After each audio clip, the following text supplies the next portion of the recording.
Kerajaan memperuntukkan RM2.431 juta bagi tujuan pengurusan dan pengoperasian program khidmat bantu di rumah KBDR di Kedah tahun ini.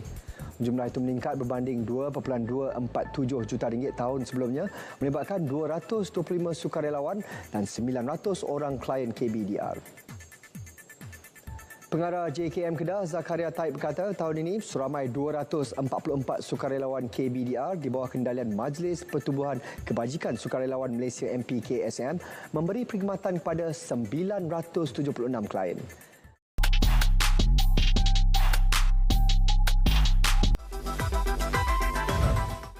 Dalam diam, mereka bekerja. Dalam sunyi, mereka berkhidmat. 80 tahun Jabatan Kebajikan Masyarakat memikul amanah rakyat. Siapa yang dibantu?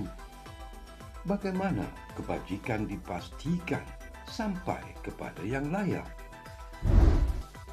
Ruang bicara bersama Ketua Pengarah JKM, Datuk Cik Murad Sayang Ramjan, 9 malam ini.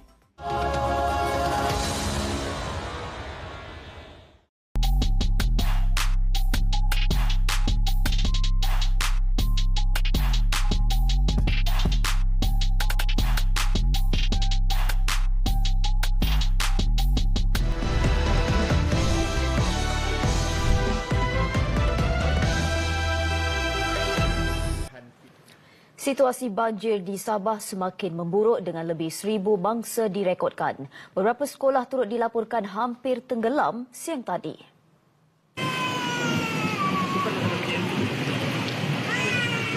Situasi ini dirakam ketika usaha menyelamat mangsa banjir yang terkandas dilakukan pihak berkuasa. Ia susulan daerah Kota Marudu dan Pitas dinaiki air banjir akibat hujan lebat berterusan sejak semalam.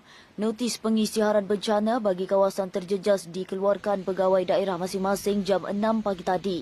Menurut info bencana Jabatan Kebajikan Masyarakat, 1,475 mangsa dipindahkan ke 10 pusat pemindahan sementara PPS.